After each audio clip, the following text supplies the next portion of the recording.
그렇게 해서 오래간만에 제가 갖고 있는 도서출판 수의당 이름으로다가 그 전자책으로 한번 내볼 생각이거든요. 그런데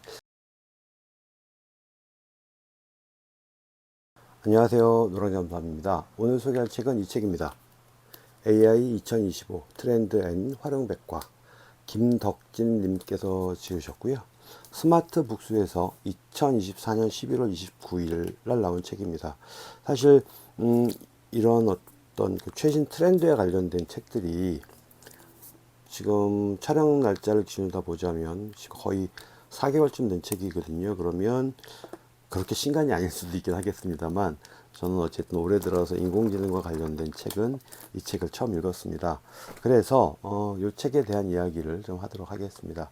개인적으로 사실 그 인공지능에 관련된 다양한 자료를 찾아보고 있는 중이긴 하거든요. 요즘에 제가 영상 만드는데도 인공지능 활용해서 원고를 좀 만드는 것도 있고요. 그리고 최근 들어서 인공지능과 관련된 강의도 간간히 진행을 하고 있습니다. 그러다 보니까 인공지능에 관련된 것들을 좀 많이 자료를 찾아볼 수밖에 없는 입장이기도 한데, 그러다 보니까 어느 날 문득 그런 생각이 들더라고요. 내가 지금 인공지능에 대해서 너무 피상적으로 내가 당장 사용하는 것, 내가 당장 강의하는 것, 이 부분에만 너무 치중을 하고 있는 것 아닌가라는 생각이 좀 들어서, 그렇다고 한다면 좀 더 상세하게 설명이 되어 있는 책을 한번 읽어봤으면 좋겠다라고 생각을 했었는데, 누가 그 아는 지인분께서 이 책을 추천을 해주신 거예요. 그래서 읽게 됐고요. 어쨌든 챗GPT가 나온 다음에 이제 뭐 다양하게 연습을 좀 해보다가, 최근에 저는 챗GPT하고 클로드 AI 두 개를 유료로 사용을 하고 있거든요. 그러다 보니까 이게 내 주머니 돈이 나가다 보니까 아무래도 조금 더 깊이 있게 공부를 할 수밖에 없죠. 그래서 관련된 책들을 좀 읽어봤으면 좋겠다 싶어서 이 책과, 그리고 그 프롬프트 작성에 관련된 책을 한 권 더 샀거든요. 그 책은 아직 읽어보지 못했습니다만, 일단 올해 들어서 읽은 첫 번째 인공지능과 관련된 책인 AI 2025 트렌드 앤 활용백과에 대한 이야기를 하도록 하겠습니다. 제가 초창기 때, 그러니까 2023년이죠. 그 당시에 이제 챗GPT 나왔을 때 관련된 책들을 좀 보고 싶어서, 그 당시에 제가 한번 교보문고 갔던 것 같아요. 가서 챗GPT에 관련돼서 눈에 띄는 책들을 쭉 뽑아서 좀 내용 좀 훑어보다가 괜찮겠다 싶은 책을 몇 권 산 적이 있었습니다. 그게 한 7, 8권 샀던 것 같아요. 그랬는데 그 당시엔 사실 그 책에 되게 실망을 좀 했었거든요. 그런데 시간이 지나고 제가 생각하기로는 아마도 그 당시에 나왔던, 초창기에 나왔던 책들의 저자는 본인 스스로도 챗GPT에 대해서, 인공지능에 대해서 제대로 사용하는 방법을 몰랐을 것 같아요. 그리고 그 책을 읽으면서 심지어 제가 뭘 느꼈냐면, 이거는 작가가 쓴 게 아니고 AI가 답변해 준 거를 그대로 복사해서 붙여넣기 한 복붙한 책인 것 같다라는 의심을 받은 책도 몇 권 있었거든요. 그래서 그 당시에는 어쨌든 무슨 생각을 했었냐면, 인공지능은 그냥 나 혼자 공부해야지 책을 읽고 공부하면 안 되겠다는 생각을 좀 했었고, 그렇게 이제 몇 년이 지난 다음에 올해 들어서 사실 작년에도 제가 그 인천 남동구 평생학습관에서 인공지능 관련된 강의를 했었고, 온라인 강의도 좀 진행을 했었고, 올해도 동대문 도서관에서 또 다음 달부터인가, 예, 또 챗GPT에 관련된 강의를 하게 돼서, 아무래도 이대로 강의를 하는 것보다는 좀 더 내가 체계적으로 챗GPT를 비롯한 이런 생성형 인공지능에 대한 역사, 이런 부분들을 좀 공부를 해야겠다라고 생각을 해서 사실 이 책을 샀던 거였었고요. 읽어봤습니다. 읽어봤고, 그러다 보니까 어떤 느낌을 좀 받았느냐면, 일단 아까 앞서서 처음에 말했던 것처럼 이 작년 11월 달에 출간된 책이다 보니까, 오래된 책은 아니지만 AI의 분야가 워낙에 빠르게 변하는 상황이다 보니까 그런 부분들에 있어서 솔직히 말을 하자면, 어쩌면 인공지능과 이 우리가 알고 있는 전통적인 방식의 책은 서로 매칭이 되긴 어렵지 않을까라는 생각을 좀 하기도 했었습니다. 어쩔 수 없죠. 종이책은 자가 원고를 쓰고 인쇄 들어가고 그게 책으로 나와서 배포가 되는 데까지 걸리는 물리적인 시간을 사실 줄일 수는 있겠지만, 그걸 아예 없앨 수는 없거든요. 그러다 보니까 최신 트렌드에 관한 부분들은 좀 아쉽죠. 사실 이 책에 나올 당시에는 딥시크가 없었을 것인데, 최근 들어서 딥시크가 되게 그 뉴스를 많이 탔잖아요. 심지어 그 뉴스 많이 탔던 딥시크가 얼마 전부터 또 갑자기 또 조용해진 느낌도 좀 들기도 하고, 뭐 그런 것들이 이 책에는 반영되지 못했지만 이건 어쩔 수 없는 부분이고, 그 대신에 대략적인 흐름, 그리고 서비스가 어떤 것들이 있는지, 그리고 인공지능의 어떤 그런 전반적인 개념을 흐르는 데는 되게 도움이 됐다. 그리고 저도 알지 못했던, 당연히 뭐 제가 인공지능 전문가가 아니다 보니까 저도 미처 모르고 있던 서비스나 이런 것들에 대해서 알게 된 것도 좋은 점이었다라는 생각을 합니다. 이 책은 지금 뒤에 보니까 제일 마지막으로 인쇄되어 있는 숫자가 459페이지예요. 그러면 거의 460페이지, 거의 500페이지 가까이 되는 책인데, 이 책을 읽으면서 든 생각은 그거였었어요. 전통적으로 우리가 소설책 읽듯이 읽는 방식으로는 이 책을 읽을 수 없고요. 왜냐하면 뒤에 보면 그 관련된 서비스들을 좀 소개하는 부분들이 있어요. 그래서 보고 따라하게 만드는 그런 것들도 있고 하다 보니까 아무래도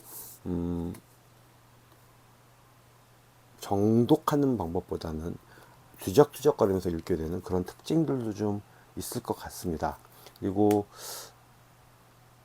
이 책을 읽으면서 제가 생각했던 부분 중에 하나 또 뭐가 있었느냐면, 인공지능이라고 하는 게 어쨌든 되게 발빠르게 변화하고 있잖아요. 그러다 보니까 내가 알고 있는 인공지능이라고 하는 개념, 그리고 이 책에서 설명하는 것들에 대한 어떤 간극들도 좀 있겠죠. 그래서 그런 부분들에 대해서 좀 진지하게 고민을 하게 만들어주는 책이다 라는 점에서는 상당히 마음에 듭니다. 그리고 AI를 이렇게 표현하는 게 어떨지 모르겠습니다만, 잘못 사용하면 괴물이 될 것 같은 느낌이거든요.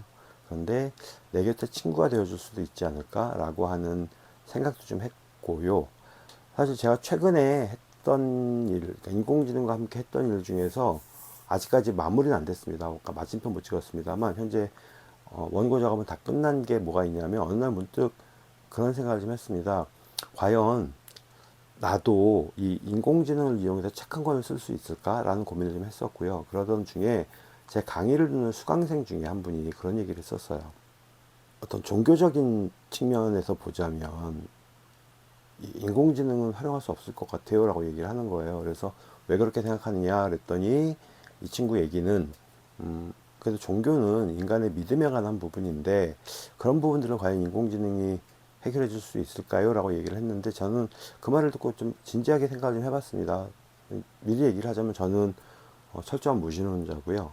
아주 독실한 무신론자입니다. 그런데 예전에는 저도 교회를 꽤 열심히 다녔던 적도 있었습니다. 그래서 기독교의 어떤 전반적인 흐름이나 이런 것을 좀 알고 있으니까 가능할까 싶어서, 제가 방금 말했던 것처럼 무신론자다 보니까 깊이 있는 책을, 기독교에 관련된 책을 쓸 수는 없을 것이고, 그래서 기독교에 보면 이제 그 묵상이라는 거 있잖아요. 성경 말씀을 읽고 성경 한 구절을 읽고 거기에 대해서 진지하게 생각을 해보고 그런 것들, 그거 보고 저는 큐티라고 들었습니다. 그래서 그렇게 기억을 하고 있습니다. 콰이어 타임, 그래서 침묵의 묵상의 시간 뭐 이래서 매일매일 성경 한 구절을 읽고 그거에 대해서 고민을 하고 이런 것들에 관한 이야기를 말하는데, 그거를 제가 샘플 삼아서 좀 써봤거든요. 그랬더니 아주 훌륭하게 써주더라고요. 그래서 제가 그거를 제가 아는 조금 독실한 기독교 신자인 친구한테 보여줬더니 웃으면서 그런 얘기를 하더라고요. 야, 너는 기독교인도 아닌데 기독교인들보다 더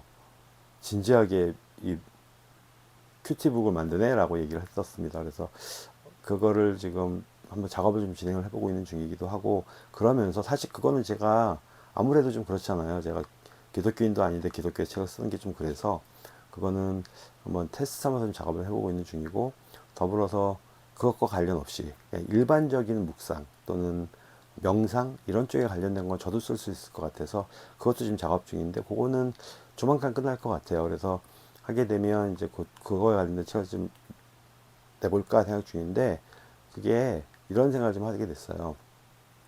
소설처럼, 장편 소설처럼 긴 흐름을 한 호흡으로 쭉 끌고 가는 거는 아직까진 좀 힘들겠다는 생각이 좀 들었었거든요. 그러려면 정말 인공지능하고 어마무시하게 씨름을 해야 될 것 같고, 그러면 어쩌면 제가 지금 사용하고 있는 그 유료 서비스 버전으로는 아마도 매일매일 한계에 부딪혀서 마무리가 못 될 것 같다는 느낌이 좀 들었었거든요. 그래서 그런 것 말고 좀 짤막짤막하게 쓸 수 있는 그런 걸 좀 생각을 해봤거든요. 그랬더니 딱 떠오른 게 뭐냐면 에세이였어요. 에세이 같은 경우에 충분히 가능할 것 같다 싶어서, 근데 그거 갖다가 그냥 특별한 주제 없이 에세이를 쓰는 건 좀 그럴 것 같아서 일단 명상록을 한번 만들어보자, 명상집을 한번 만들어보자 원고 작업 중인데, 분량을 충분히, 왜냐면 이게 아무리 분량이 많다고 하더라도 에세이나 명상집 같은 게 짧은 글들을 모아놓은 형태이기 때문에 충분히 가능할 것 같아서 지금 작업 중인데, 그렇게 해서 오래간만에 제가 갖고 있는 도서출판 수의당 이름으로다가 그 전자책으로 한번 내볼 생각이거든요. 그런데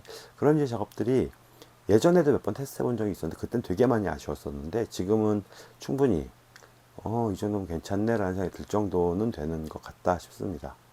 이 책, 김덕진 작가님의 AI 2025 트렌드 앤 활용백과, 이 책은 인공지능에 대해서 어떤 전반적인 흐름, 그리고 어떤 류의 서비스가 있는지를 쭉 훑어보면서 그 중에 나한테 맞는 것을 선택하고 싶은 사람들한테는 충분히 도움이 될 만할 것 같다라는 생각을 좀 했고요. 다만 여기에도 이제 그런 얘기들이 나옵니다만, 인공지능 서비스들이 당연히 그 회사들, 서비스를 제공하는 회사들 입장에서는 회사가 운영이 되고 이익을 남겨야 되는 문제가 있다 보니까 어쩔 수가 없겠지만, 유료 서비스와 무료로 다 쓸 수 있는 것과의 어떤 갭도 되게 크잖아요. 그래서 그런 부분들은 어쩔 수 없겠고, 어쨌든 인공지능을 이용을 하려면 생각보다 꽤나 많은 비용을 지불을 해야 될 수도 있겠고, 그런데 그렇게 지불을 하면서 나온 결과물을 충분히 활용할 수 있다면, 전부 다는 당연히 아니겠습니다만 몇몇 서비스 정도는 충분히 그렇게 유료로다가 돈을 투자해가면서 써도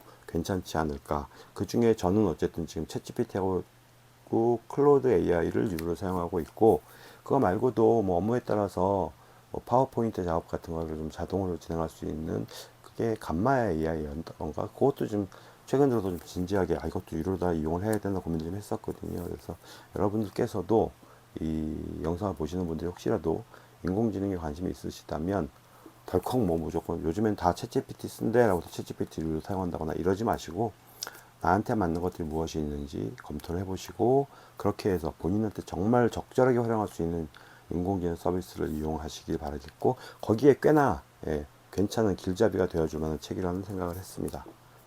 이렇게 AI 2025 트렌드 활용백과 책을 소개하는 영상이었습니다. 감사합니다. 노랑잠수함이었습니다.